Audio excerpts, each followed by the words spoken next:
Praise the lord. నిజమైన స్వరం June 24, 2024 Holi prayer home సంఘం వారి అనుదిన వాగ్దాన పరిచర్య. నా కృప నీకు చాలును. కొరింథీయులకు రాసిన 2వ పత్రిక 12వ అధ్యాయము 9వ వచనము. ప్రియమైన దేవుని వారలారా, ఈ మాట ఎవరితో సెలవిస్తున్నారు అంటే అపోస్తులైన పౌలు గారితో మన ప్రభువైన యేసుక్రీస్తు వారు సెలవిస్తున్నారు. ఎందుకంటే అపోస్తులైన పౌలు గారు తన శరీరంలో ఒక ముళ్ళు ఉంది.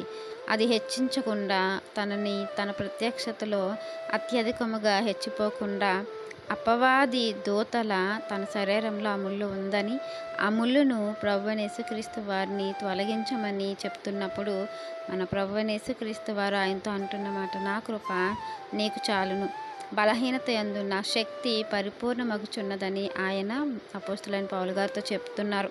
కాగా అపోస్తులైన పౌలు గారు అంటున్నారు, క్రీస్తు శక్తి నా మీద నిలిచియుండు నిమిత్తమును, అతనిని కప్పి ఉన్న నిమిత్తమును విశేషముగా నా బలహీనత యందే బహు సంతోషముగా అతిశయపడుదును.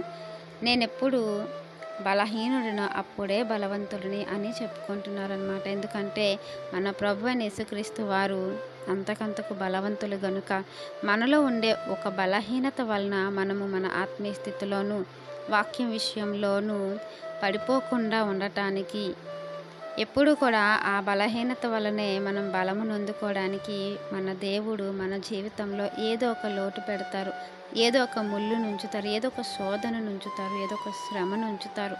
ఆ శ్రమ, శోధన, ముళ్ళు, ఆ యొక్క వేదన వలన మనము దేవుణ్ణి అంటిపెట్టుకుంటాము.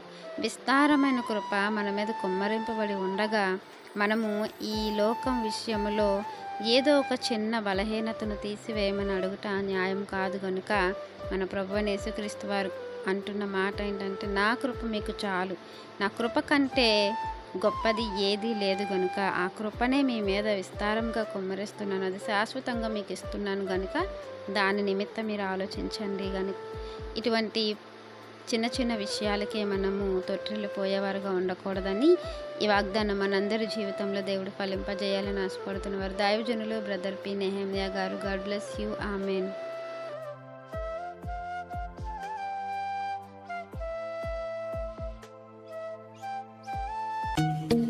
Hi friends, Holi prayer home Gajuwaka సంఘం వారు మాట్లాడిన విలువైన దేవుని సందేశములను మీరు వినటానికి మా యొక్క యూట్యూబ్ ఛానల్ హోలీ ప్రేయర్ హోమ్ను సబ్స్క్రైబ్ చేసుకొని పక్కనున్న బెల్ ఐకాన్ క్లిక్ చేయగలరు.